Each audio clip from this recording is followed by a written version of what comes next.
오늘부터 8월 마지막 주까지 3주 동안 이 학개서라고 하는 짧은 성경입니다. 여러분들 보면 성경이 총 66권으로 돼 있다라 그랬죠. 그래서 66권 중에 몇 권을 읽으셨습니까? 할 때 창세기 이런 거 보려면 엄청 길어요. 50장까지 있는데 그 중에 한 권 읽었습니다. 학개서. 몇 장까지밖에 없는가 하면 딱 2장밖에 없습니다. 그러니까 이번 기회에 3주잖아요. 그렇죠? 3주 동안에 그래도 내 교회 다니면서 성경책 좀 읽어봤다라는 말을 하려면 한번 읽어보시면 좋을 것 같아요. 학개서라고 하는 성경책이 있는데 학개서를 한번 우리가 3주 동안 다루게 됩니다. 학개서는 뭐에 대한 책인가 하면 전에 제가 다니던 교회에 목사님이 이런 농담을 하셨어요. 이스라엘 백성들이 하나님의 성전이 다 무너졌는데 그 무너진 성전을 누가 지을까 하나님 이렇게 고민을 하셨대요. 그랬더니 이 선지자가 다 사람들이 있는 데서 내가 할게. 그 잘 이해 못하시는 분들은 집에 가서 오래 생각해 보시고 영어로는 이게 번역이 안 돼요. 그래서 영어를 쓰는 분들한테는 죄송한데 어쨌든 성전을 짓는 이야기예요. 성전 건축에 대한 이야기입니다. 여러분들 집 지어 보셨어요? 집을 자기가 지은 분은 별로 많지 않으실 거예요. 그렇죠? 자기 집이 뭐 건축을 해서 토목을 해서 기초를 쌓고 뭐 이렇게 벽을 세우고 이런 걸 직접 해보신 분은 없을 것 같고요. 혹시 집을 설계를 해가지고 그걸 맡겨가지고 해보신 분은 아실 거예요. 거기 얼마나 많은 정성이 들어가고 얼마나 많은 수고가 들어가고 시간이 들어가고 물질이 들어가는지 아실 겁니다. 근데 그런 것들을 해본 사람은 이게 어떤 마음인지 조금 더 이해가 쉽게 될 텐데요. 성경에 보면 성전이라고 하는 특별한 집에 대한 이야기가 나와요. 처음에는 이 성전은 우리가 이렇게 세우는 건축물, 벽돌이나 담을 세우는 이런 집이 아니라 처음에는 텐트였어요. 텐트. 그래서 성막이라는 단어를 씁니다. 그래서 우리가 공부했었던 출애굽기에 보면 하나님이 특별하게 하나님 자신을 위해서 텐트를 치라고 얘기를 해요. 우리가 뭐 캠핑 가서 치는 그런 텐트가 아니라 하나님을 만날 장소로서 텐트를 치라고 얘기를 하고 그걸 성막이라고 이야기를 하고요. 그 이후에 다윗 왕을 지나 솔로몬 왕이 지나면 그 텐트가 여기저기 떠돌아다니던 것을 왕궁 가장 근처에 모셔다 놓고 성전이라고 하는 건물을 짓습니다. 근데 참 신기한 거는 구약 성경에 이렇게 쭉 보면 성전 건축이라든지 성전을 보수하는 이야기라든지 성전을 재건하는 이야기가 참 많이 나와요. 성전은 하나인데 그 건물을 다시 짓고 다시 보수하고 뭐 이러는 이야기가 여러 번 나옵니다. 그 중에 하나가 우리가 읽게 되는 학개서 이야기고요. 이 학개서의 배경을 조금 더 자세히 보시려면 여러분들 느헤미야라고 하는 책이 있습니다. 그 책에 보면 느헤미야서에 어떻게 성전을 짓는지 이야기가 나오는데 거기에 학개 선지자가 무슨 일을 했는지가 나와요. 간단하게 요약을 해드리면 여러분들 하나님의 백성 이스라엘이 하나님의 말을 잘 들어요, 안 들어요? 대부분 잘 안 들어요. 참 신기하죠? 교회 다니는 사람들 여러분들 다 착할 것 같아요? 천만의 말씀입니다.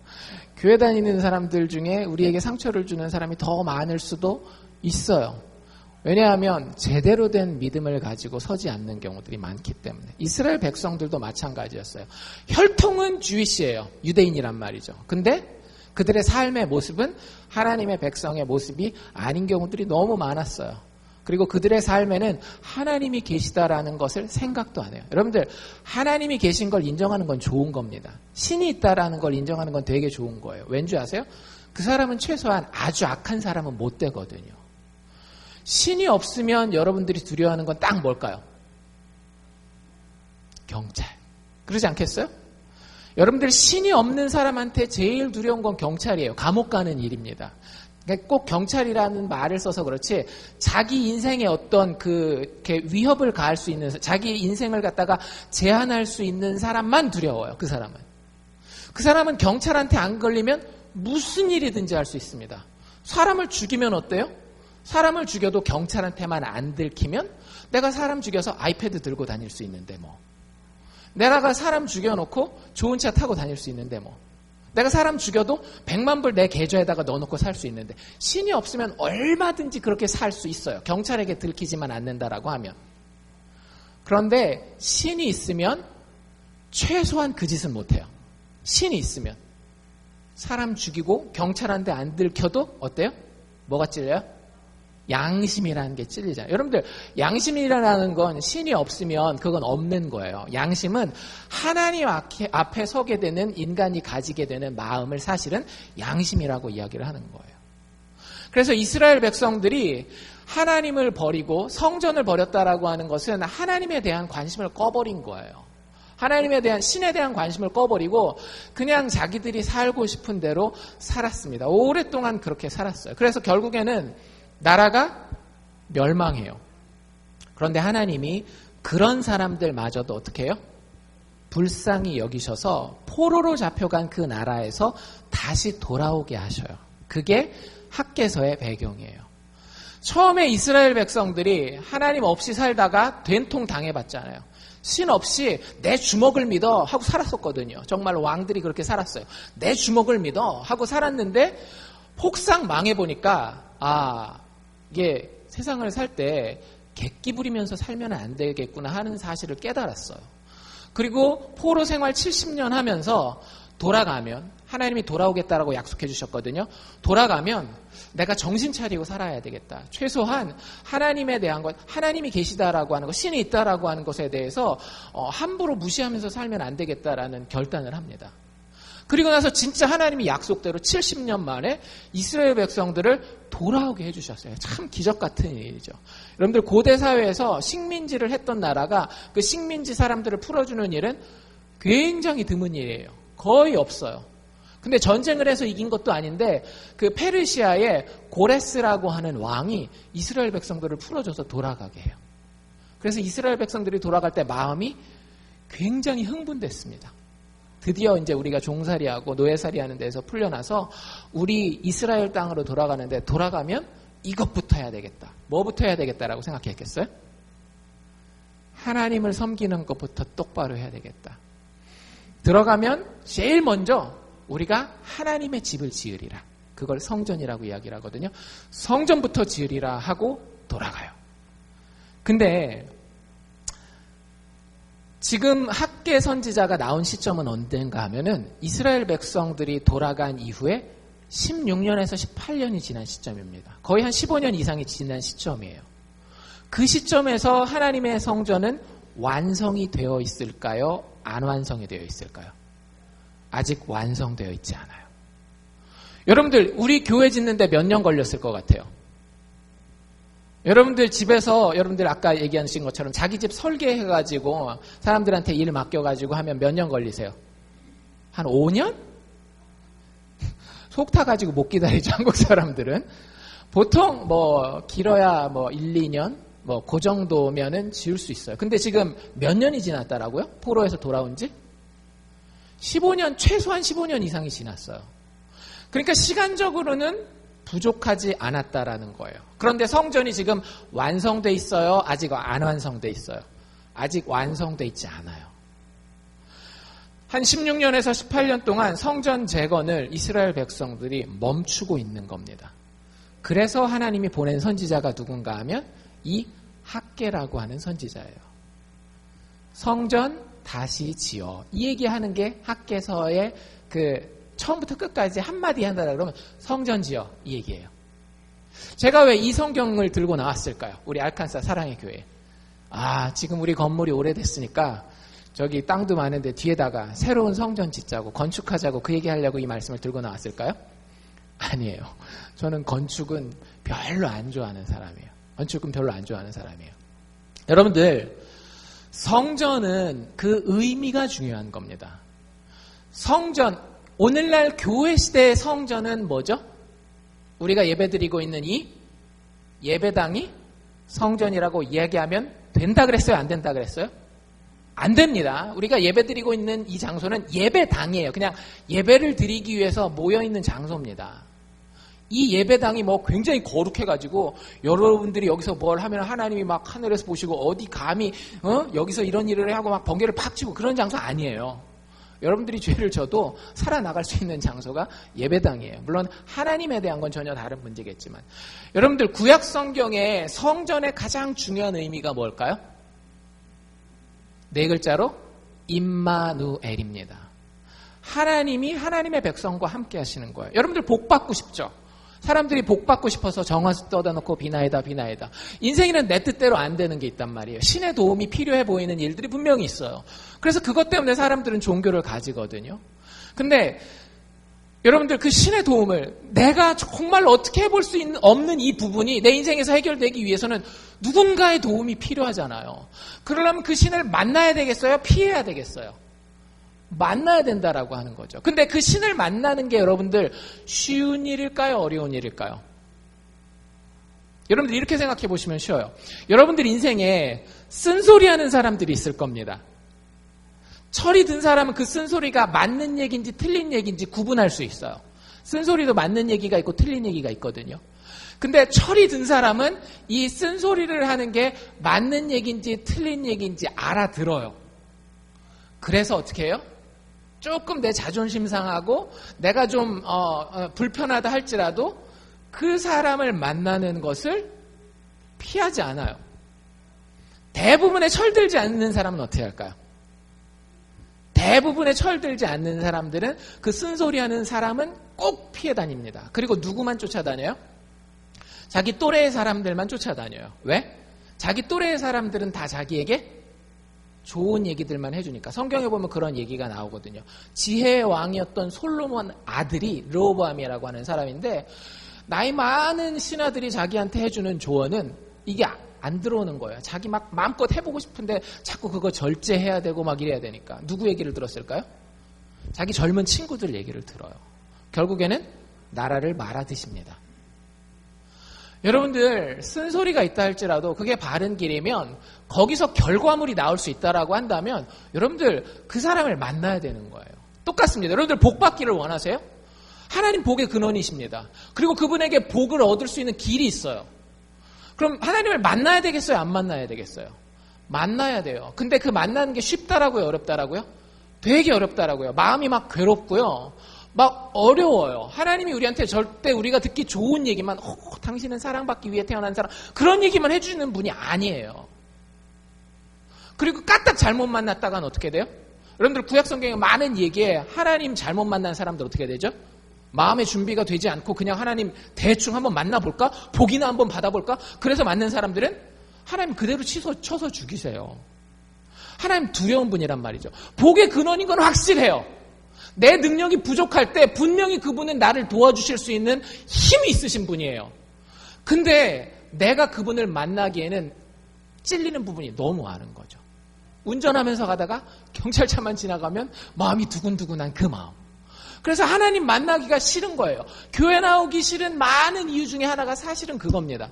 교회 나가서 여러분들이 진짜 좋은 얘기만 듣고 축복 막 받는 이야기만 나오고 여러분들이 교회 나왔더니 학생들 성적 올라가고 사업 잘 되고 막 그러면 누가 교회를 안 나오겠어요. 근데 여러분들 제가 솔직하게 말씀드릴게요. 교회 나오면 여러분들이 사업 똑바로 안 하고 도덕적으로 안 하잖아요. 하나님 그 사업 치십니다. 여러분들이 학생인데 학교에서 제대로 성실하게 공부하지 않고 교회 와가지고 기도해가지고 하나님 성적 잘 나오게 하세요. 잘 나오게 해주세요. 그럼 하나님 여러분들 사랑하시잖아요. 어떻게 하시는지 아세요? 그 공부를 치십니다. 하나님은 우리를 바꾸시는 분이에요. 하나님은 우리가 진짜 인간다운 놈들, 인간다운 사람들이 되기를 바라시는 분이라고요. 대충 운이나 받아가지고 그냥 설렁설렁 가면서 그 겉멋이나 드는 그런 인간 존재로 우리를 만들기를 원하시지 않으세요. 정말로 괜찮은 사람 만들기를 원하신다라고 하는 거죠. 근데 그 하나님을 만나는 게 너무 힘들어요. 내가 만나고 싶어도 만날 자격이 안 되는 거예요. 그래서 구약 성경에서 제일 중요한 게 뭐였는가 하면 성전이었습니다. 성전을 지어놓고 너희가 잘못한 것 다 들고 이 자리에 오면 짐승의 피를 흘린 그 자리에서 내가 너희를 죄를 묻지 않고 만나주겠다라는 거예요. 너희들의 부족함을 묻지 않고 내가 그냥 다 만나주겠다라는 거예요. 너희들이 치러야 될 대가가 있다면 내가 피를 흘리는 한이 있더라도 신이 여러분들을 위해서 대가를 치르고 여러분들을 만나주겠다라고 하는 거예요. 그러니까 성전이 얼마나 중요한 건지 아셔야 돼요. 하나님이, 죄 없는 하나님이, 복의 근원 되신 하나님이 아무 복받을 자격 없는 자들을 복을 듬뿍 담아서 만나는 그 자리가 성전이에요. 그러니까 얼마나 중요한 자리예요. 그래서 그 자리에서 하나님은 하나님 백성들을 늘 기다리고 계십니다. 여러분들, 구약의 성전은 더 이상 존재할까요? 안 할까요? 구약의 성전은 더 이상 우리에게 존재하지 않습니다. 이유가 몇 가지 있는데 가장 큰 이유는 뭐냐면 구약 성경 때 성전에서 하나님이 하나님의 백성을 만날 때 만나는 장소가 정해져 있어요. 성전이 있다라고 해서 성전 아무 데서나 하나님의 백성들을 만나지 않아요. 딱 한 군데 지성소 중에서도 하나님이 정하신 법궤가 있어요. 십계명 두 돌판을 담아놓은 그 법궤 위에 시은좌라고 하는 은혜의 보좌라고 하는 거기에서만 1년에 한 차례, 그것도 대제사장을 통해서만 하나님이 만났어요. 근데 문제는 뭐냐 하면 이스라엘의 나라가 멸망하고 난 다음에 이 법궤가 사라져요. 오늘 우리가 보게 되는 학계 성전에도 스룹바벨 성전이라고 그러거든요. 여기에도 더 이상 여호와의 법궤는 존재하지 않아요. 그렇기 때문에 그 진짜 의미에서 성전은 우리에게 존재하지 않습니다. 그런데 신약 성경에 넘어오면 예수님이 굉장히 신기한 얘기를 해요. 뭐라고 얘기를 하는가 하면 너희들에게 내가 귀신도 고치고 병든 자도 고치고 뭐 여러 가지 했지만 너희들에게 마지막으로 보여줄 기적이 하나 있다라고 얘기를 해요. 그 당시에 성전이 있었거든요. 헤롯이라고 하는 왕이 거의 40년에 걸쳐서 대공사를 해서 엄청나게 의리의리하게 성전을 꾸며놨습니다. 근데 그 성전을 향해서 예수님이 기적을 베풀겠다라고 얘기를 하시는 거예요. 뭐라고? 이 성전 다 무너뜨려라. 그러면 자기가 어떻게 하시겠대요? 3일 만에 내가 이 건물을 다시 짓겠다라는 거예요. 아니, 여러분들, 우리 교회도 부시면 3일 만에 다시 지으실 수 있으셔요? 불가능하죠. 근데 예수님 무슨 얘기 하시는 거예요? 3일 만에 성전을 다시 짓겠다라고 하는 거. 이제 우리는 알아요. 그 당시 사람들은 저거 미친놈 아니야? 예수님한테 그랬거든요. 3일 만에 40년 동안 지은 건물을 다시 지은다라고 하는 거니 당연히 미친 얘기죠. 근데 그 당시에 사람들은 몰랐지만 우리는 알아요. 그게 무슨 얘기예요? 3일 만에 성전을 다시 짓겠다라고 하는 게 예수 그리스도께서 자신의 몸을 가르쳐서 하신 말이에요. 하나님이 이제 우리와 함께 하실 때는 예배당에 나오면 여러분들이 하나님과 함께하고 집에 돌아가면 하나님으로부터 멀어지는 게 아니에요. 여러분들 이제는 여러분들이 성령 안에서 예수 그리스도의 십자가의 죽음과 부활을 아름답게 생각하고 믿음으로 내가 그 예수님과 함께 하기를 원합니다 하면 여러분들은 하나님의 성전 안에 들어와 있는 거예요. 성경은 그 성전에 대해서 구약 성경부터 신약 성경까지 일관적으로 사실은 이야기하고 있는 겁니다. 하나님의 임재. 성전이라고 하는 것은 건물을 이야기하는 것이 아니라 죄인된 우리가 하나님의 임재를 만나게 되는 그 경험을 성전이라고 이야기를 하는 거예요. 그래서 구약 성경에 계속해서 반복적으로 성전을 다시 지어라, 성전을 보수해라 이런 얘기가 나오는 거예요. 여러분들 교회 다니지만 신앙생활 열심히 한다라고 하지만 하나님을 만나는 그 감격이 날마다 어떻게 되던가요? 세상에서 장사하다 보면, 자식 키우다 보면, 건강이 좋지 않다 보면 내가 하나님을 만나는 그 감격이 점점 허물어지고 망가지고 무너지는 그런 모습들 보지 않나요? 그래서 성경에 보면 그렇게 성전을 다시 짓는 이야기, 성전을 재건하는 이야기, 보수하는 이야기가 많이 나오는 거예요. 오늘 학계 선지자를 통해서 하나님이 던지는 메시지도 똑같은 이야기입니다. 너희 예수를 감격해하는 그 감격함 지금 어느 정도에 있니? 무너져 있지 않니?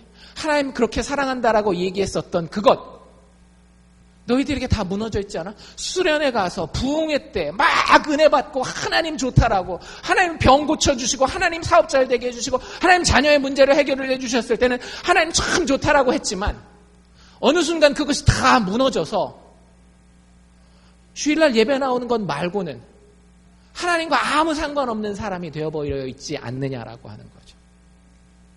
그래서 하나님은 몇 가지로 이스라엘 백성들에게 하나님이 생각하고 관찰한 바를 이야기를 하십니다. 그 첫 번째는 이스라엘 백성들의 마음가짐이었어요. 하나님 이 질문 여러분들에게도 똑같이 던지시는 줄로 믿으시기를 바랍니다. 여러분들이 지금 여기 나와 있는 태도가 아니라 여러분들의 마음가짐에 대해서 물어보고 계셔요. 이렇게 물어봅니다. 하나님이 우리의 마음을 관찰해 보셨어요. 그런데 하나님의 결론이 이건 거예요. 여호와의 전을 건축할 시기가 이르지 아니하였다. 하나님이 그 당시에 이스라엘 백성들의 마음을 이렇게 살펴보니까 성전을 짓지 않는 이유가 있더라는 거예요. 성전을 왜 안 지어요? 마음속으로 이렇게 생각하는 거예요. 아직 성전 지을 때가 아니지. 여러분들 그런 얘기들 제가 많이 들어요. 특히 남자분들한테 많이 듣습니다. 여자분들도 자기 커리어를 막 해가시는 분들은 비슷한 얘기를 하시더라고요. 자기 일에 바쁘신 분들이 꼭 이런 얘기를 해요. 목사님, 지금 제가 굉장히 바쁩니다. 사업도 해야 되고 가정도 돌봐야 되고 그래서 아직은 제가 열심히 신앙생활 할 때가 아닙니다. 말씀 보고 기도하고 하는 거 제가 1년에 크리스마스 부활절은 목사님 책임지고 나오겠지만 더 이상은 저에게 바라지 마십시오. 천국은 제가 갑니다. 하나님 믿으니까. 근데 그 이상은 저를 건들지 마십시오. 그리고 똑같은 얘기를 하는 거예요. 아직 여호와의 전을 건축할 시기는 이르지 않았습니다. 그때는 언제라고 생각하는 거죠? 내가 이제 쭈글쭈글해지고 더 이상 돈 벌기에 조금 힘든 그때가 되면 그때 여호와의 전 짓겠습니다라고 이야기를 해요. 여러분들 맞는 얘기예요? 틀린 얘기예요? 일견 충분히 납득이 되는 얘기입니다. 그러지 않나요? 세상 사는 게 좀 바쁘고 좀 힘드나요? 저희 교회도 보면 하루에 10시간씩 넘게들 일하시는 분들이 계셔요. 얼마나 힘든 일인지 알아요. 우리가 서로 알고 있습니다. 그런데 여러분들, 사람들은 여러분들에게 위로해 줄 수 있어요. 정 목사도 여러분들 찾아다니면서 위로해 줄 수 있습니다. 가게마다 김밥 싸가지고 맛있는 간식 바카스 싸가지고 다니면서 위로해 드릴 수 있어요. 참 고생하시는군요. 힘드시군요. 그런데 여러분 그건 목사가 안 해도 여러분들의 좋은 친구들이 다 하실 수 있는 거예요. 하나님이 여러분들에게 뭐라고 이야기하시는지 한번 들어보실 수 있기를 바랍니다. 하나님이 여러분들을 향해서 내가 네 마음을 한번 이렇게 살펴봤는데 읽어봤는데 네 마음이 나를 향해서 하나님의 전을 건축할 시기가 아직 이르지 않았네요. 라고 우리는 이야기하고 있지 않나요? 이스라엘 백성들이 충분히 핑계댈 말들이 있었습니다. 왜냐하면 이 사람들이 15년 넘게 성전 건축을 멈춘 이유가 단순히 게을러서는 아니었어요. 처음에 이 페르시아 왕이 고레스가 이 사람들을 가서 니네들 성전 짓고 독립해서 살아라라고 얘기를 했을 때 처음에는 막 아까 얘기했잖아요. 신앙적으로 막 불타가지고 내가 그래 하나님을 위해서 한번 해보고 살아보리라. 그럼 하나님 축복해 주시겠지. 이렇게 살리라라고 갔는데 문제는 뭐였는가 하면 여러분들 아무 일도 안 하고 교회 나오는 것과 하루에 10시간씩 일하면서 교회 나오는 거 차이가 있어요? 없어요? 차이가 있죠. 왜 없어요? 이 사람들이 딱 그 상황이었거든요. 하루에 10시간, 12시간씩 일하지 않으면 먹고 살 수 없는 상황이에요. 왜? 생각해보세요. 여러분들 이민자들로 갔다가 거기서 뭐가 돼가지고 온 사람들이 아니거든요. 뭐가 돼가지고 온 사람들이 아니라 그냥 하나님의 거룩한 땅, 그 약속된 땅 예루살렘에 돌아가서 하나님 섬기면서 살아보려고 왔기 때문에 막 계좌에다가 100만 불씩 넣어가지고 온 사람들이 아니에요. 하루에 10시간씩, 12시간씩 일하지 않으면 먹고 살기 힘든 경제적인 형편을 가지고 있는 사람들이었습니다.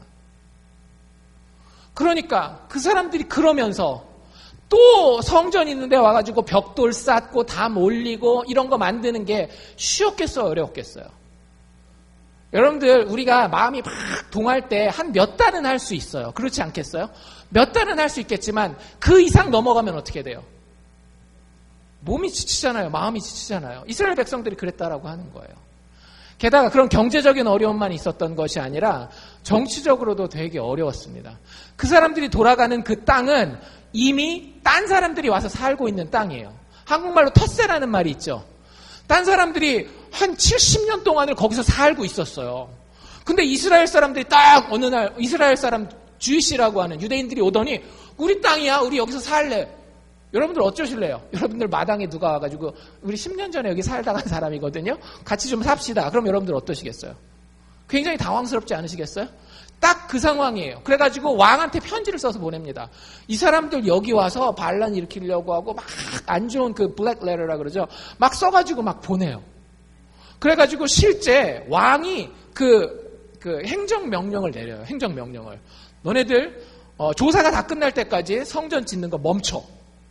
그래서 멈춘 거예요, 사실은. 그러니까 이스라엘 백성들은 성전을 짓지 말아야 될 모든 정당한 이유를 다 가지고 있었던 겁니다. 마치 우리처럼. 공부해야 되잖아요. 고3인데. 장사가 얼마나 바쁜데요. 우리 가족들 먹여 살려야 되는데. 내 건강을 위해서 내가 챙겨야 될 것들이 얼마나 많은데요. 다 정당하고 합리적인 이유입니다. 여러분들 그 이유가 나쁜 이유는 아니에요. 그런데 하나님은 그 상황에서 이스라엘 백성에게 이렇게 이야기하고 있다라고 하는 거죠. 너희들 마음 보니까 여호와의 전을 건축할 시기가 아직 이르지 않았다라고 이야기하는구나. 그리고서 하나님이 그 마음을 가진 이스라엘 백성들에게 이렇게 경고의 질문을 던지십니다. 뭐라고요? 이 성전은 황무하였거늘 너희는 이때에 판벽한 집에 거하는 것이 옳으냐? 판벽한 집은요, 살만한 집을 얘기를 하는 거예요. 여러분들 살만하십니까? 솔직히 살만은 하시잖아요. 당장 내일 아침에 가서 손가락 쪽쪽 빠실 분 계세요? 없으시죠? 우리는 지금 판벽한 집에 살고 있어요. 미국 이민사회 1세대 열심히 살면 1세대, 1.5세대, 2세대까지는 살만합니다. 판벽한 집에서 살게 돼요. 그런데 여러분들 성전은 어떠십니까? 여러분들의 일상생활에서 매일매일 하나님과 만나지고 있나요? 여러분들이 드리는 지금 이 예배가 하나님 만나러 나온 자리 맞나요? 하나님이 여러분들 심장 가운데 여러분들 심장 두근두근 하는 것을 쥐고 계시는 것이 느껴지시나요? 여러분들 집에 돌아가셔서 텔레비전을 볼 때, 인터넷을 할 때, 편하게 밥을 먹을 때에 하나님이 여러분들 삶에 쳐다보시면서 흐뭇해하고 웃으시고 더 좋은 것 주시려고 막 이렇게 기다리고 계시는 그 하나님의 임재하심이 여러분들 삶 가운데에 체험되느냐라고요. 그 성전이 여러분들에게 있느냐라고요. 내가 오늘 하루를 어떻게 살아야 할지 하나님의 인도하심을 받기 위해서 주님이 주시는 이 성경 말씀을 어떻게 해서든지 이거 한국말 너무 어려워 그러면서도 하나님의 말씀을 알기 위해서 말씀을 읽고 계시냐라고요. 세상 사람들한테는 술 마시면서 너무 힘들어 막 이렇게 얘기를 하면서 기도에 무릎을 꿇고 주님 너무 힘듭니다. 하나님과 그렇게 동행하시고 계시냐라고요. 그 성전을 여러분들 짓고 계시냐라고요. 우리는 살만합니다. 힘들지만 살만해요. 딱 이스라엘의 상황이었어요. 거기에 대놓고 하나님 이렇게 얘기하시는 거예요. 이 전은 황무하거늘 너와 나의 관계는 이렇게 다 망가져 있거늘 너희가 이때 판벽한 집에 거하는 것이 가하냐. 여러분들 우리는 하나님의 임재에 우리의 삶의 우선순위를 두고 계십니까? 여러분의 성전 건축은 어디에 와 있습니까? 여러분의 성전은 여러분 집 화장실보다도 못하지 않으십니까? 냄새가 펄펄 나고 썩어서 세상 사람들이 봐도 이게 집인지 하나님의 집인지 화장실인지 구분 못할 정도로 심각한 성전을 여러분들 소유하고 계시지 않은지, 정 목사는 그런 성전을 가지고 있지 않은지 다시 한번 고민해 봅니다. 내가 말씀을 연구한다고 하면서도 이 말씀을 얼마나 진지하게 대하는지 저에 대한 이야기예요. 그리고 나는 이 말씀을 가지고 얼마나 살고 있는지, 그것대로 사는 것이 내 능력으로 되지 않기 때문에 얼마나 기도의 자리에 엎드리려고 하는지, 그 망가져 있고 무너져 있는 성전을 어떻게 해서든지 세워보기 위해서 안타까운 마음을 가지고 하나님 앞에 서 있는지, 그게 하나님이 관찰하신 첫 번째입니다. 이스라엘 백성의 마음가짐. 두 번째 하나님이 관찰하신 건 뭐냐면 그래서 이스라엘 백성들의 삶의 현재 상황이 어땠는지를 관찰하셨어요. 하나님 참 재밌는 표현을 두 번이나 반복해서 하십니다. 한 번은 5절에 나와 있는데 5절 뒤에 보면 이런 얘기가 나와 있거든요. 너희는 자기의 소위를 살펴볼지니라. 7절에도 똑같은 표현이 나와 있어요. 너희는 자기의 소위를 살펴볼지니라. 영어 표현에 뭐라고 되어 있는가 하면 Give a careful thought to your way of life. 지금 인생 어떻게 살고 있는지 한번 살펴보라는 거예요. 여러분들 인생에는 쉼표가 필요하다라고 얘기를 하죠. 이민자들이 쉼표를 가지는 시간이 참 별로 없어요. 왜? 당장 해야 되는 게 너무 많잖아요. 이게 미국 사회라고 하는 게 뭐 한국보다 좀 더 풍요롭다긴 하지만 쉴 수 있는 날 하루가 없는 경우가 참 많단 말이에요. 자기 사업을 해도 어디 가서 일을 해줘도. 근데 여러분들 하나님이 우리에게 하시는 말이 뭐냐면 얘들아 너네들 한 발자국만 뒤로 물러서서 너네들의 인생을 제3자의 입장에서 한번 살펴봐봐. 그게 진짜 니네가 원하는 삶이니? 여기서 삶의 소위라고 하는 건 삶이 지금 어떻게 돌아가는지를 살펴보라는 거예요. 여러분들이 학생이라고 한다면 물어봅시다. 여러분들의 학생으로서의 지금 그 삶이 정말 원하는 그 삶입니까? 중학생이면 중학생으로서, 고등학생이면 고등학생으로서, 대학생이면 대학생으로서 내가 꿈꿨고 내가 이상이라고 생각했던 그 삶을 여러분들 만족하고 행복해하면서 살고 있어요? 아니면 미래가 어떻게 될지 몰라가지고 그냥 사는 대로 사는 거지. 벌써 노인네가 다 된 그런 삶을 살고 있나요? 어른들은 뭐 다른가요? 어른들도 비슷하지 않을까요? 여러분들 살고 있는 삶의 모습을 잘 살펴보면 나는 나름 열심히 산다라고 하는데 그렇게 만족스럽지 않아요. 미국까지 와서 내가 한번 잘 살아보겠다. 꿈을 한번 그 뭐라 그랬어요? 우리 옛날에 다 아메리칸 드림이라고 그러지 않았어요. 여러분들 진짜 아메리칸 드림을 정말 만족하고 행복해하면서 야 내가 미국에 온 거 너무 잘했다. 물론 만족하는 부분도 있으시겠지만 정말로 그게 내 가슴에 벅찬 감동이 되어서 그렇게 인생을 살고 계시느냐 말이죠.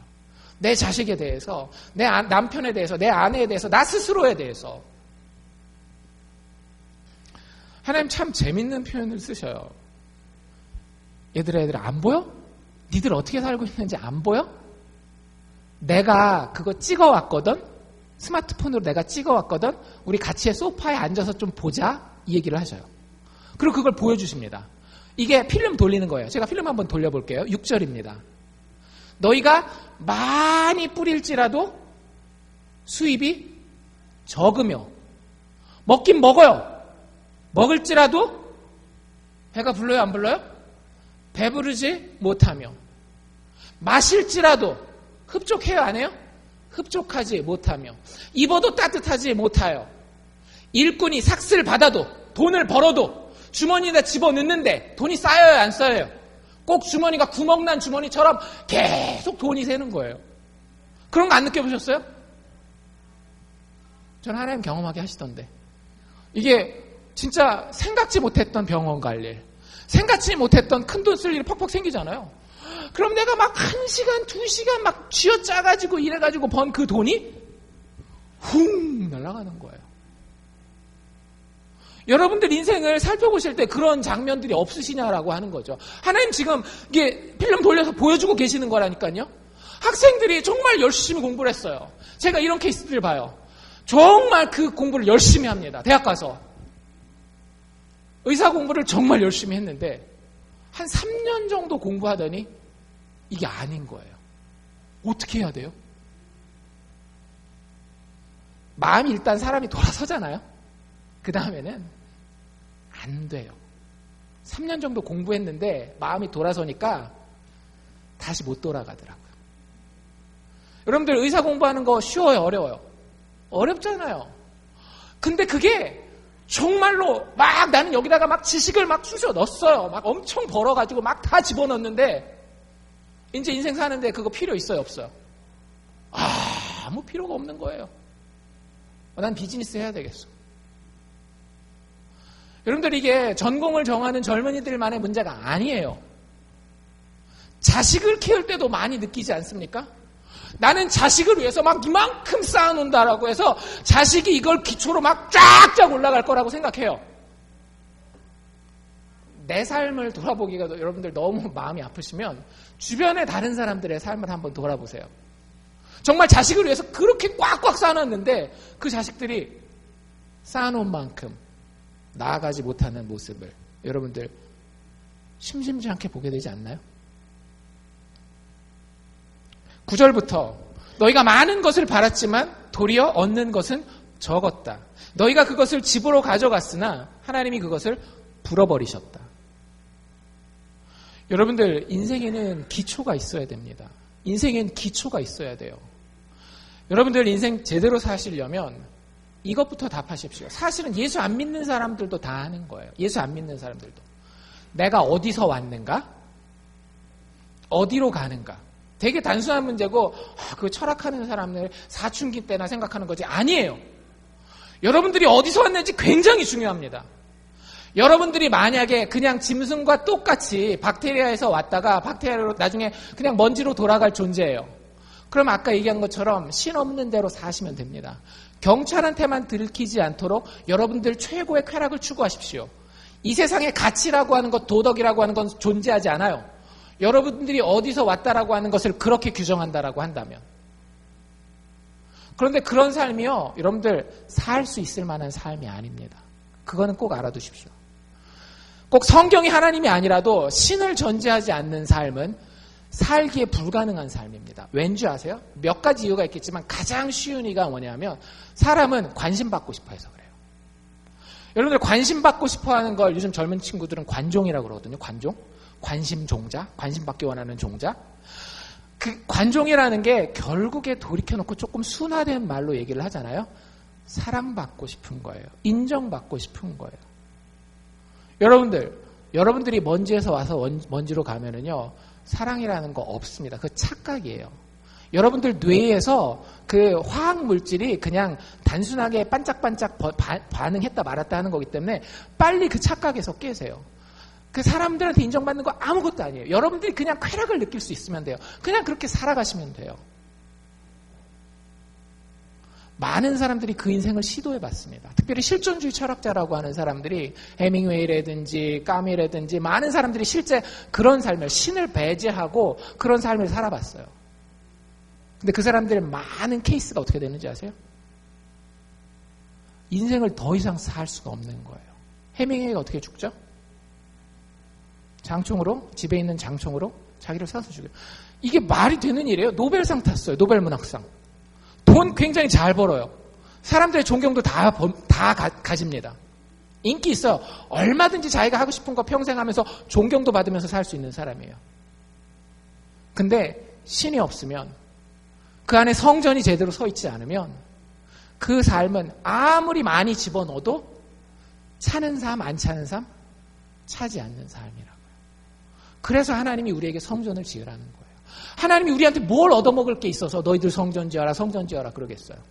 우리가 하나님한테 싸바싸바 잘하면 하나님이 기분 싹 좋아지고, 우리가 안 하면 막 하나님이 그 정체성의 위기를 겪고, 그런 하나님이에요? 아니에요. 하나님은 우리가 있으나 없으나 영광 그 자체세요. 그럼에도 불구하고 우리에게 성전 지으라고 하는 이유는 우리에게 도움을 주시기 위해서, 우리를 축복하시기 위해서 그러시는 거예요. 하나님이 보신 하나님 없는 삶은 참 어렵고 힘든, 만족이 없는 삶입니다. 그런 삶을 여러분들 스스로에게서 관찰하시기. 지금은 눈꺼풀이 씌우셔서 안 보이실 수도 있어요. 그것까지 제가 어떻게 할 수는 없습니다. 그런데 여러분들 혹시 1년 후에, 5년 후에, 10년 후에 인생을 살다 보니까 쉼표할 수 있는 기회가 생겨서 내 인생 돌아보니까 내 인생 이런 인생이에요. 나는 정말 많은 것을 바랬는데 적은 것으로 돌아오는 인생이에요. 그러면 한번 하나님의 이 교훈을 생각해 보십시오. 하나님은 그 이유를 분명히 말하시는데, 이것이 무슨 연고냐? Why? 내 집은 황무하였으되 하나님의 성전은, 하나님의 임재는 아주 가난해요. 하나님과 동행하는 것은 아주 미니멈이에요. 미니멈. 근데 자기 집에는 빨랐기 때문에 그런 삶이 이루어진다라고 하는 겁니다. 세상에서 아무리 노력하면서 살아도요, 완벽한 만족이 없다라는 건 누구나 다 알고 있는 거예요. 하나님 그걸 묘사하고 계시는 겁니다. 한 가지만 더 얘기를 드리면은요, 여러분들 교회 안의 삶도 마찬가지입니다. 교회를 다니는 많은 사람들이 두 종류의 사람일 수 있어요. 하나는 성전을 짓는 사람이고 하나는 성전을 버려두는 사람입니다. 무슨 얘기냐면 교회 다니는데 하나님의 임재가 충만한 사람이 있어요.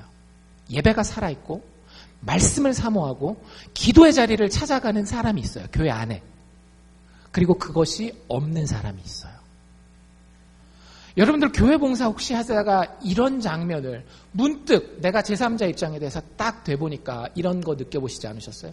내가 이 교회를 위해서 얼마나 많이 노력했는데, 얼마나 많이 헌신하고 얼마나 많이 희생했는데, 내가 이 교회에다가 바친 헌금이 얼만데, 꼭 나쁜 의미가 아니라 진짜 이 교회를 위해서 내가 했어요.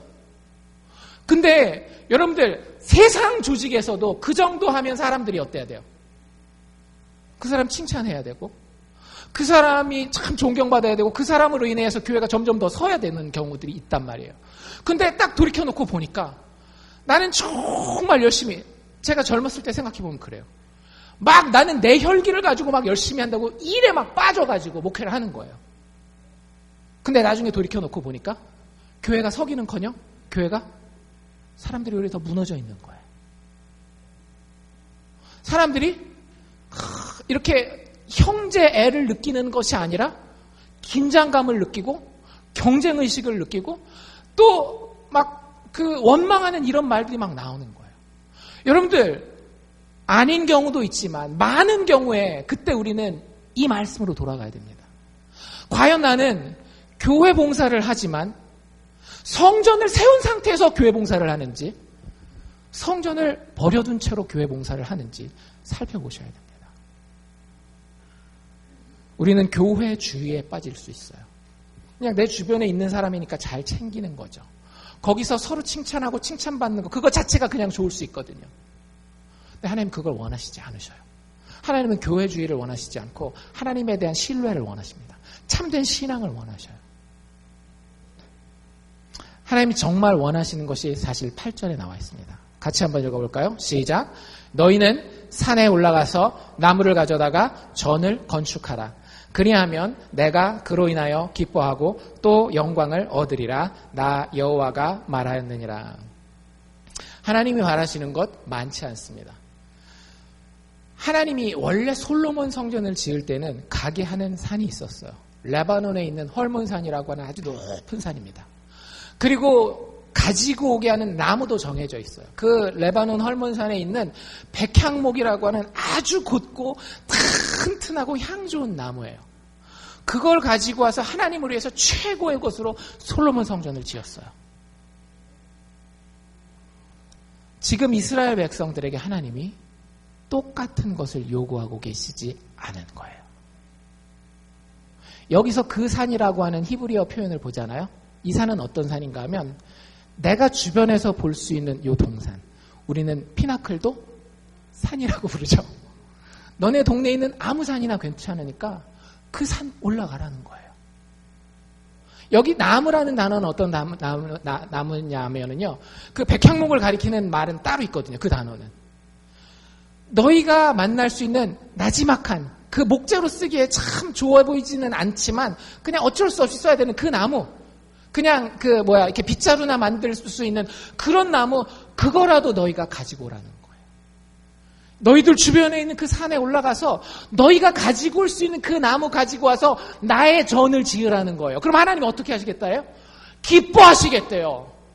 헐몬산에 가지 않아도 좋아요. 백향목을 가지고 오지 않아도 좋아요. 너희가 있는 그 삶의 현장에서, 그 산에서 너희가 준비할 수 있는 그 나무를 가지고 와서 나를 만나고 나의 성전을 지으라는 거예요.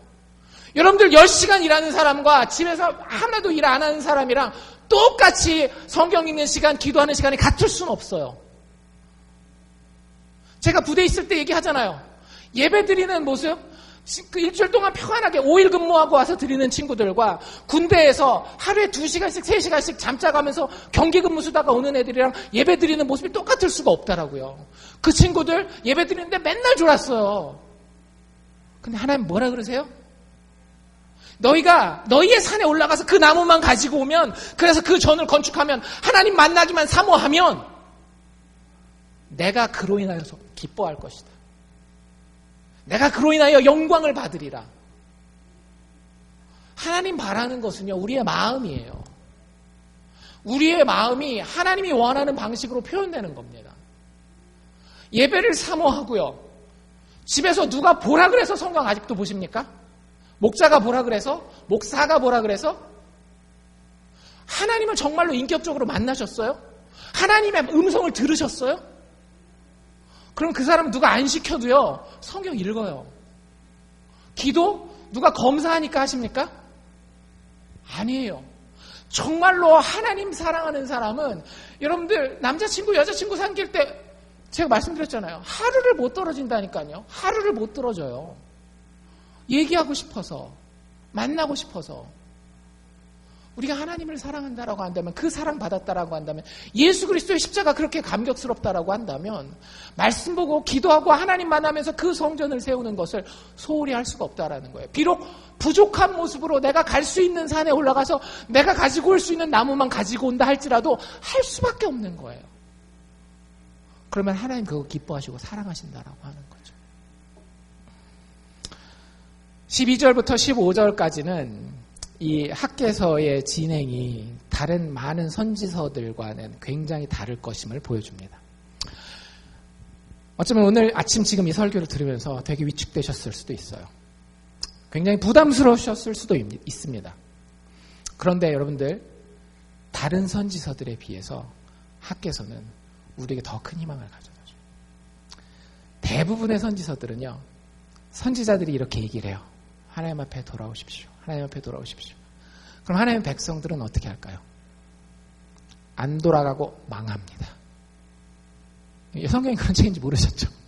성경이 그런 책이에요. 성경의 선지서들 대부분은요, 하나님의 백성들에게 하나님이 돌아오라 얘기를 하고요, 하나님의 백성들은 안 돌아오고 망해요. 그게 선지서들이에요.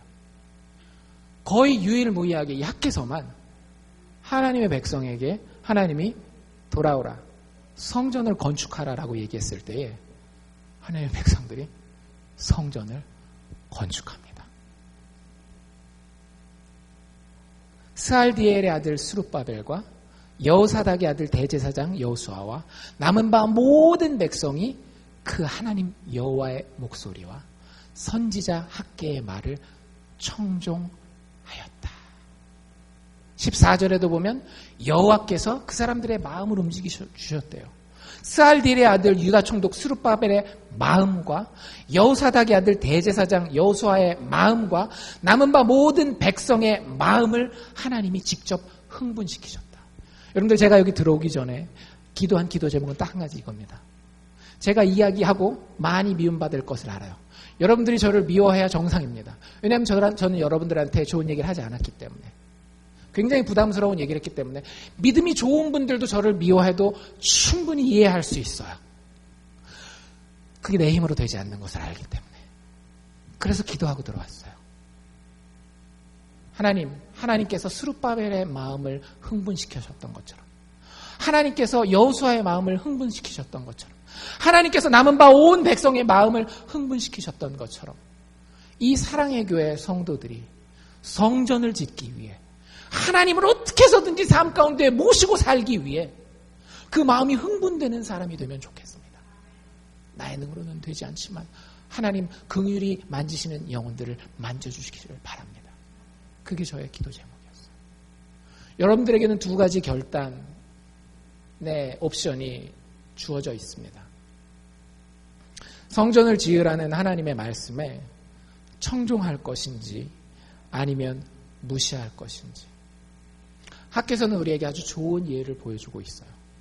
학개서는 그 백성이 여호와의 말씀을 들었다라고 이야기를 합니다. 여러분들은 어쩌시렵니까? 기도합시다.